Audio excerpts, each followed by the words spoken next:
DSC పరీక్షకు గడువు పెంచాలని ఎమ్మెల్సీ దువ్వాడ శ్రీనివాస్ డిమాండ్ చేశారు. ఈ మేరకు బుధవారం రాత్రి సోషల్ మీడియాలో ఒక వీడియో పోస్ట్ చేశారు. పరీక్షకు సన్నద్ధం కావడానికి కనీసం 90 రోజుల గడువు ఉండాలని అభ్యర్థులు కోరుతున్నట్లు తెలిపారు. ఆంధ్రప్రదేశ్ నలుమూలల నుంచి కూడా ఫోన్లు వచ్చినాయి. వచ్చిన ప్రతి ఒక్క ఫోన్ కూడా డిఎస్సికి అప్లై చేసినటువంటి అభ్యర్థులు. మరి దీనికి సంబంధించి వారు తెలియజేసినటువంటి బాధలు, కష్టాలు విన్న తర్వాత ఖచ్చితంగా దీనిపైన రెస్పాండ్ అవ్వాలి అని నేను ఈ ఉద్దేశంతో ఈ ప్రభుత్వంలో మరి ఒక ఎమ్మెల్సీగా, ఒక ప్రజాప్రతినిధిగా, అలాగే ఒక పౌరుడిగా నేను ప్రశ్నిస్తున్నాను. ముఖ్యంగా గౌరవ ముఖ్యమంత్రి వర్యులు శ్రీ చంద్రబాబు నాయుడు గారికి, అలాగే deputy chief minister Shri Pawan Kalyan గారికి, అలాగే కీలక బాధ్యతలు వహిస్తున్నటువంటి నారా లోకేష్ గారికి, అయ్యా మీ అందరికీ నేను తెలియజేసేది మెగా డిఎస్సి. ఈ కూటమి ప్రభుత్వం అధికారంలోకి వచ్చిన తర్వాత మొదటి సంతకం కింద మెగా డిఎస్సి ద్వారా ఉద్యోగాలు తీస్తామని మీరు చెప్పారు. ఒక ఏడాదిలోనే అని చెప్పారు. ఓకే, నోటిఫికేషన్ ఇప్పుడు వచ్చింది. 16,347 ఉద్యోగాలకు జూన్ 6 నుంచి జూలై 6వ తారీఖు వరకు, మరి 30వ తారీఖు నుంచే హాల్ టికెట్స్ కూడా డౌన్లోడ్ చేసుకుంటాను. ఇది ఎలా తయారైందంటే, విపరీతమైనటువంటి ఆకలితో ఉన్నవాడికి మనం భోజనం పెడుతున్నామా, ఆకు వేసి భోజనం పెడుతున్నామా, ఆకుని లాగేస్తున్నామా, అసలు ఏం జరుగుతుంది? చాలా ఘోరమైన పరిస్థితులు. నేను చాలామంది మరి DSC qualified persons, mega DSC qualified పర్సన్స్తో నేను ఈరోజు మాట్లాడాను. అసలు ఏంటి మీ బాధ? ఇంతమంది నాకు ఫోన్ చేస్తున్నారు కదా, రెస్పాండ్ అవ్వమని చాలామంది ఫోన్ చేస్తున్నారు, అసలు ఏంటి నాకు క్లారిటీగా చెప్పండి అని. అప్పుడు వాళ్ళు చెప్పిన తర్వాత నేను కొన్ని పాయింట్స్ ఐడెంటిఫై చేశాను. వాళ్ళు చెప్పిన మాటల్లో జెన్యూన్ పాయింట్స్ ఉన్నాయి. జెన్యూన్ పాయింట్స్ మీద నేను మాట్లాడదలుచుకున్నాను. అన్ని సబ్జెక్టుల మీద నేను మాట్లాడదలుచుకోవాలి. ఆ జెన్యూన్ పాయింట్స్లో వాళ్ళు చెప్పినటువంటి మాట ముఖ్యంగా సామాజికంగా, ఆర్థికంగా వెనుకబడినటువంటి ఎస్సీ, ఎస్టీ, బీసీ విద్యార్థినులకు 90 రోజుల పాటు కోచింగ్ ఇచ్చి తర్వాత డిఎస్సి నోటిఫికేషన్ ఇస్తామని చెప్పినటువంటి ప్రభుత్వం 30 రోజులు కూడా కోచింగ్ ఇవ్వకుండా 45 రోజుల గడువులో మాత్రమే ఈ నోటిఫికేషన్ ఇవ్వటం ఎంతవరకు న్యాయం?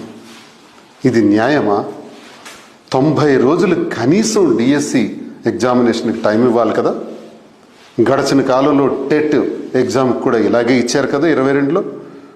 మరి ఇలా ఇవ్వటం వల్ల ఇది మనుషులమే కదా, మానవులమే కదా.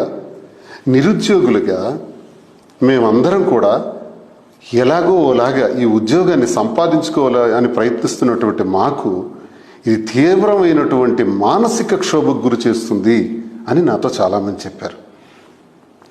కనీసం 90 రోజుల సమయం ఉండాలన్నది ప్రతి ఒక్క టెట్ ఈ డిఎస్సి ఎగ్జామినేషన్ కోసం ఎవరైతే అభ్యర్థులు చేస్తున్నారో వాళ్ళందరి తాలూకా ముక్త కంఠంతో వాళ్ళు కోరుతున్నటువంటి డిమాండ్. ఎస్జిటి ఎందుకంటే చెప్తున్నారు, ఎస్జిటికి సాధారణంగా ఈ సిలబస్ ఎలా ఉంటుందంటే 3rd class to 10th class వరకు సుమారు 70 బుక్స్ మేము ప్రిపేర్ కావాలండి. అందులో మెథడాలజీ మీద ఒక 5 సబ్జెక్ట్స్ వారిగా ఒక 10 బుక్స్ మేము ప్రిపేర్ కావాలి. జీకే అండ్ కరెంట్ అఫైర్స్ ఏంటి విద్యా దృక్పథాల మీద మొత్తం ఇంచుమించు 90 బుక్స్ వరకు మేము స్టడీ చేయాలి. ఈ స్టడీ చేయడానికి 45 రోజుల గడువు ఎలా సరిపోతుంది? దీంతో మేము ఎలా ఈ పరీక్షను రాయగలుగుతాం అని స్పష్టంగా అడుగుతున్నారు. It's a genuine request. గత 7 సంవత్సరాలుగా డిఎస్సి నోటిఫికేషన్ లేనందున కొన్ని వేల మంది అవకాశాలు కోల్పోయాం కాబట్టి వయో పరిమితిని కూడా పెంచండి అని అడుగుతున్నారు. ఇది ఆలోచించాల్సినటువంటి అవసరం ప్రభుత్వానికి ఉంది.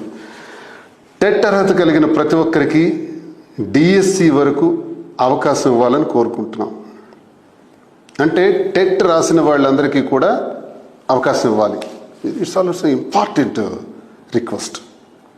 24లో గడిచిన ప్రభుత్వంలో ఇచ్చినటువంటి సుమారు 6100 పోస్టులు ఉన్నాయి. వారిని అనర్హులుగా దయచేసి గుర్తించకండి. వారితో పాటు మరికొంతమంది కూడా మిగిలిన వాళ్ళు ఉన్నారు. వీళ్ళందరికీ అవకాశం ఇవ్వండి. మరో రిక్వెస్ట్ ఏంటంటే ఆర్ఆర్బి, ఎన్టీపీసీ, రైల్వే ఎగ్జామ్స్ ఇవన్నీ ఉన్నాయి. వీటికి సమాంతరంగా ఈ డిఎస్సి నోటిఫికేషన్ ఇవ్వటం వల్ల మేమేమైపోవాలి? డిఎస్సికి వెళ్ళాలా? డిఎస్సికి వెళ్ళటం వల్ల ఆ ఎగ్జామ్స్ రాసే అర్హతని మేము కోల్పోతున్నాం కదా. ఒకేసారి ఎందుకు నిర్వహించాలి? మరో 45 రోజులు పెంచి 90 రోజులు గ్యాప్ ఇవ్వటం వల్ల ఆర్ఆర్బి పరీక్షలు రాయొచ్చు, ఎన్టీపీసీ ఎగ్జామ్స్ రాయొచ్చు, అలాగే డిఎస్సి కూడా రాయొచ్చు. ఇప్పుడు మనిషి మళ్ళీ మళ్ళీ పుట్టం, ఒకసారి పుడతాం. ఈ పుట్టిన కాలంలో పాపం డిఎస్సి అర్హులైన వాళ్ళందరూ ఈ ఎగ్జామ్ రాయటానికి బాగా చరిత్రలో గమనిస్తే లైఫ్లో ఒకసారి అవకాశం వస్తుంది. లైఫ్లో ఒకసారి వచ్చినటువంటి అవకాశానికి ఎలాగైనా నేను టీచర్ కావాలని ఎదురు చూసిన వాళ్ళకి ఏంటి కర్మ? ఎందుకు ఈ ఘోరం? ఈ ఘోరమైనటువంటి నిర్ణయాలు, ఒక చిన్న తప్పుడు నిర్ణయం ప్రభుత్వానికి ఏంటి సాధ్యం కాదు? ఎటువంటి నిర్ణయాలనే ప్రభుత్వం చేయగలదు. మరి ఆ నిర్ణయానికి సంబంధించి అందరికీ వెసులుబాటు అయ్యేటటువంటి తేదీలను ప్రకటిస్తే వారు రాయవలసినటువంటి సమాంతరంగా జరగబోతున్నటువంటి ఆ పరీక్షల్ని రాయగలుగుతారు, డిఎస్సి కూడా రాయగలుగుతారు. కొన్ని లక్షల మంది హాజరవుతున్నటువంటి ఈ పరీక్షకు 16,000కు మించి ఉద్యోగాలు లేవు కదా. అందరూ సెలెక్ట్ కారు కదా. మరి ప్రతి ఒక్కరు కోరుతుంది ఏంటి? సమాంతరంగా జరిగే పరీక్షలకు కూడా అవకాశం ఇవ్వండి అని కోరుతున్నారు.